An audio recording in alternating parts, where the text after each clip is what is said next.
Steve from English with Sophia. Today's story is about losing my phone. Last month, I had the worst day ever.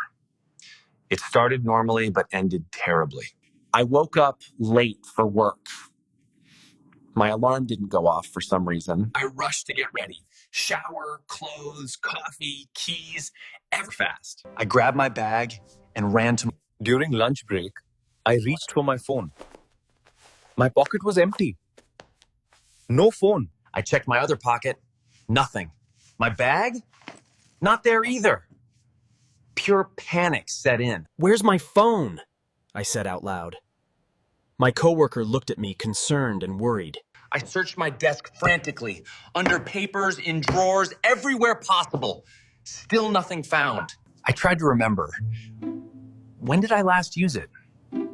This morning? In the car? I ran to the parking lot. Maybe I dropped it in the car somewhere. I searched under seats, in cup holders, between cushions. It wasn't there anywhere at all. My heart was racing. My whole life was on that phone. Photos, contacts, everything important. I used my coworker's phone to call mine. Maybe someone found it and would answer. It rang once, twice, 3 times. Then voicemail. Nobody picked up the call, sadly. I tried again. Ring, ring, ring, voicemail. This was not looking good at all. Maybe it's at home, my coworker suggested helpfully.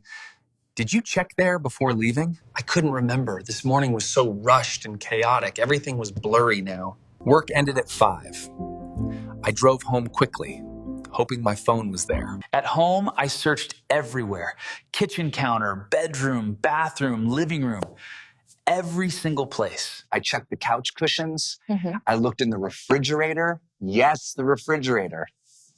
People do that. Still nothing. Where could it be? I was going crazy with worry and frustration. I sat down, trying to think logically. Retrace your steps, Steve. Think carefully now. This morning, alarm, shower, coffee, keys, bag, car. Where was my phone during? Wait, I remembered something. I was drinking coffee and checking my phone simultaneously this morning. I ran to the kitchen. I looked at the coffee maker. Nothing there nearby. Then I looked at the trash can. Could I have accidentally thrown it away? I opened the trash lid. Coffee grounds, banana peel, tissues. I started digging through it. My hands were dirty and disgusting. But I had to find that phone desperately. Nothing in the trash. Where else? I was running out of ideas completely now. I went back to my car. Searched again more carefully. Under the floor mats, too. I opened the trunk. Old gym bag, spare tire, jumper cables. No phone anywhere. Then I remembered. I stopped for gas this morning. Maybe I left it there. I drove to the gas station immediately. My last hope. Please be there, please. I talked to the cashier. Did anyone turn in a phone today? Black case? Let me check. Sorry, man. Nothing here today. My heart sank completely. It was gone forever. I drove home feeling defeated. I would have to buy a new phone. So expensive. At home, I collapsed on the couch. What a terrible day this had been. I sat there for a minute. Then I felt something hard under my leg. I reached under the cushion. My hand touched something rectangular and familiar. No way. I pulled it out. My phone. It was here the whole time.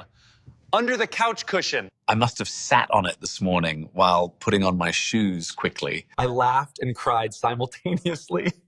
Relief, joy, and embarrassment all mixed together completely. I wasted hours searching everywhere.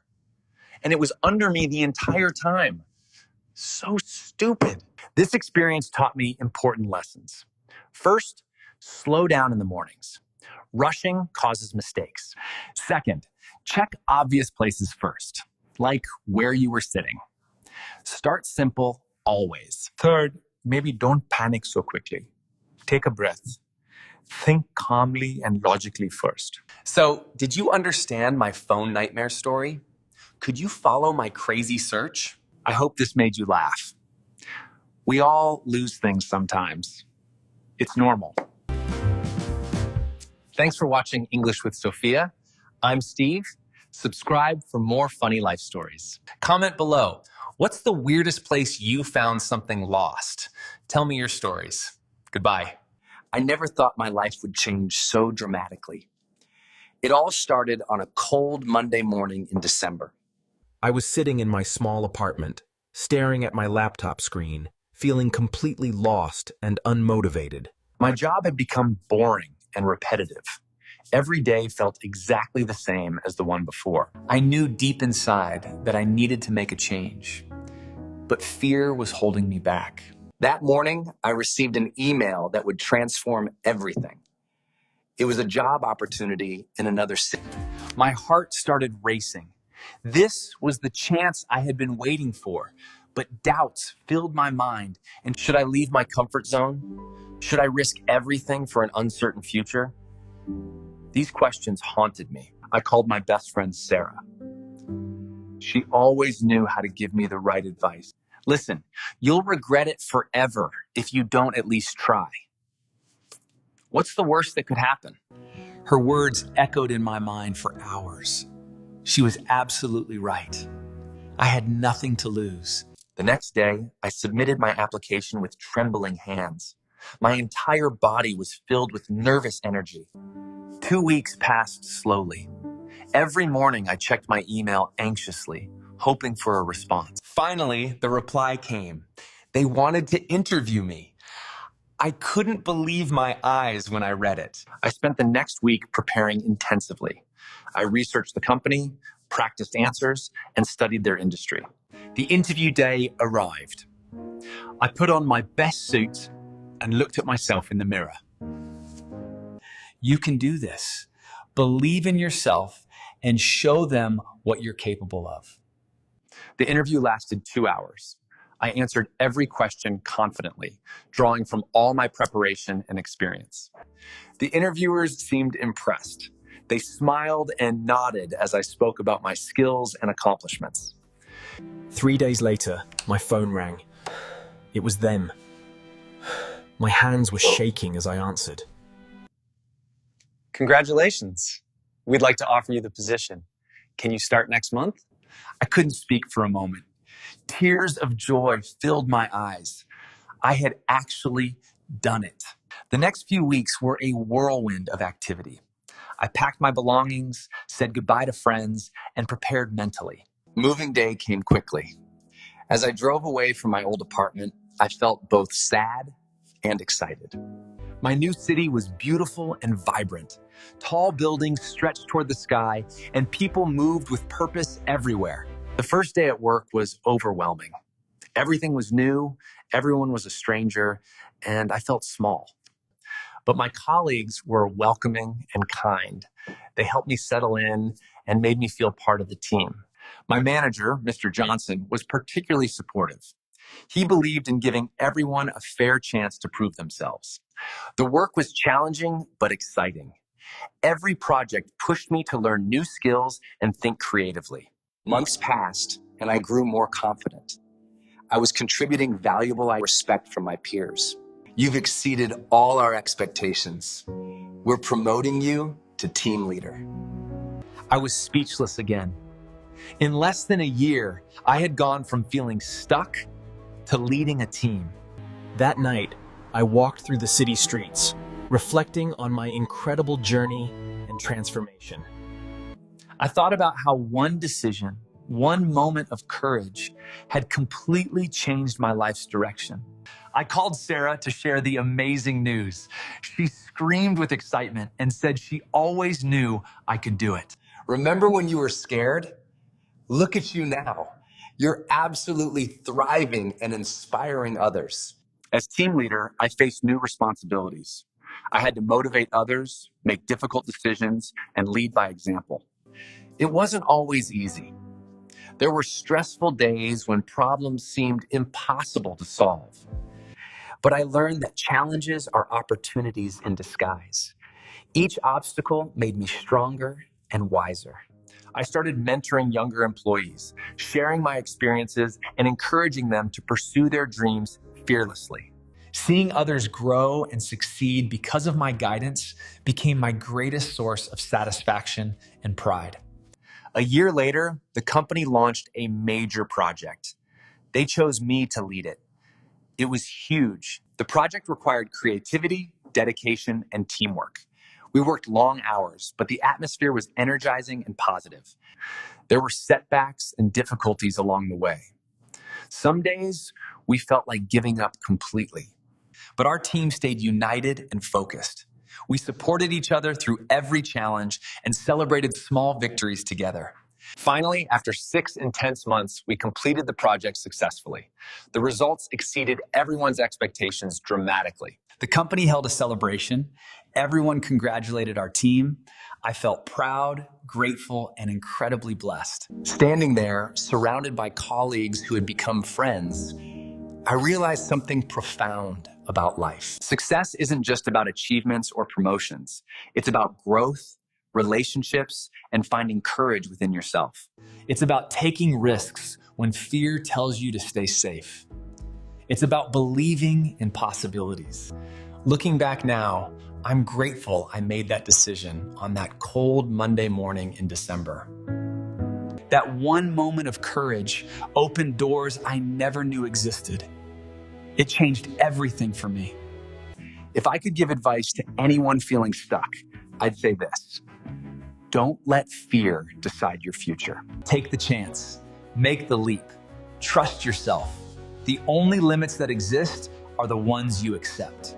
Your dreams are valid and achievable. You just need to take that first step, no matter how scary. Today, I wake up every morning excited about what lies ahead. Life has become an adventure again. And it all started vision, one application, one moment of choosing courage over comfort. My journey taught me that transformation is always possible, regardless of where you are right now. So ask yourself, what would you do if you weren't afraid? That answer might change your life. Hello, can you understand what I'm saying right now? Let's find out together. This is a listening challenge. Today, I'm going to tell you an interesting story. Listen carefully to every word. Try to understand the meaning. Don't worry if you miss some words at first. This story happened last summer. It was a hot, sunny day in July. The sky was clear and blue. I woke up early that morning. The sun was shining through my bedroom window. Birds were singing outside. I got out of bed, stretched my arms, and walked to the kitchen. I was hungry and needed breakfast. I made myself scrambled eggs, toast, and fresh orange juice. Breakfast is the most important meal of the day. While eating, I checked my phone. There was a message from my friend Tom. He had an interesting idea. Hey, James, the weather is perfect today. Let's go to the beach. What do you think? I loved that idea. I hadn't been to the beach in months. I immediately replied, yes, great idea. What time? Tom said we should meet at 10 o'clock. That gave me 1 hour to get ready and pack my things. I took a quick shower, brushed my teeth, and put on my comfortable summer clothes, a t-shirt and shorts. Then I packed my beach bag. I put in a towel, sunscreen, sunglasses, a hat, and a bottle of water. I also packed some snacks. I took apples, cookies, and sandwiches. Beach trips always make me very hungry. At exactly 10 o'clock, Tom arrived at my house. He was driving his blue car and honking the horn. I grabbed my bag, locked the door, and ran to the car. Good morning, Tom. Good morning. Are you ready for an amazing beach day? We drove for 30 minutes. During the drive, we listened to music and talked about our plans for the day. Tom loves rock music, but I prefer pop songs. We took turns choosing songs. It was fair and fun. Finally, we arrived at the beach. The parking lot was already half full. Many people had the same idea. We found a good parking spot, got out of the car, and walked toward the sand carrying our bags. The beach was beautiful. Golden sand everywhere, blue ocean waves, and people enjoying the sunshine. It looked perfect. We found a nice spot near the water. Not too close, not too far. Just the right distance from the waves. We spread our towels on the sand and sat down. The warm sand felt good between my toes. First, I put sunscreen all over my skin. The sun was very strong. I didn't want to get sunburned. Tom did the same. We helped each other put sunscreen on our backs. Good friends always help each other. After that, we just relaxed and enjoyed the view. The ocean looked so peaceful and calm. The sound of waves was relaxing. Some children were building sandcastles nearby. They were laughing and having so much fun. Their sandcastles looked impressive. Other people were playing beach volleyball. They were jumping, running, and shouting. The game looked very competitive and exciting. Tom asked me, "Do you want to swim now?" I thought about it for a moment. "Yes, let's go," I answered. We stood up, left our things on the towels, and walked toward the water. The water felt cold at first when it touched my feet, but after a few seconds, it felt refreshing and nice. We walked deeper into the ocean. The water came up to our knees, then our waist, then our chest. A big wave came toward us. "Jump!" Tom shouted. We both jumped over the wave and laughed loudly. We swam for 20 minutes. The water felt amazing. Swimming in the ocean is different from swimming in a pool.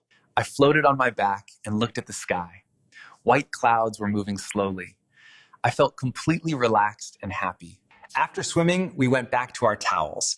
We were wet and tired, but felt wonderful. Exercise is good. We dried ourselves with our towels and lay down on the sand. The warm sun dried our skin quickly. I was getting hungry. I opened my bag and took out the sandwiches I had prepared that morning. "Do you want a sandwich?" I asked Tom. "Sure, I'm starving," he replied. The sandwiches tasted delicious. Food always tastes better when you eat it outdoors, especially at the beach. After lunch, we decided to walk along the beach. Walking on sand is good exercise for your legs. We walked for about 15 minutes. We saw interesting shells, smooth stones, and small crabs running across the sand. I picked up some beautiful shells. They had different colors, white, pink, and brown. I wanted to keep them as souvenirs. Tom found a starfish. It was small, orange, and still alive. We looked at it for a minute, then put it back in the water gently. We continued walking and talking. Tom told me funny stories about his work. I laughed so much my stomach hurt. The afternoon passed quickly. Time flies when you're having fun with good friends in beautiful places. Around 4 o'clock, we decided to swim one more time before leaving. The water was warmer now than in the morning. This time we swam even longer. We splashed water at each other and acted like little kids. It was hilarious. Some dolphins appeared in the distance. We could see them jumping out of the water. It was an amazing sight. Look, Tom, dolphins! We stopped swimming and just watched them. Nature is truly beautiful. The dolphins stayed for about 5 minutes, then they swam away. We felt lucky to have seen them. It was magical. After that incredible moment, we went back to our spot. We packed our things slowly. We didn't want to leave. We shook the sand off our towels, put everything back in our bags, and took one last look at the ocean. "Today was perfect," Tom said. I agreed completely. "Yes, absolutely perfect. We should do this more often." We walked back to the parking lot. My legs felt tired from all the walking and swimming. Good tired, not bad tired. We got in the car and started driving home. The sun was lower in the sky now. Sunset was coming soon. During the drive home, we were quieter than before. We were both tired, but very happy and satisfied. Tom dropped me off at my house. Thanks for today, Tom. I had an amazing time. Me too. Let's do it again soon. Have a good evening, James. I went inside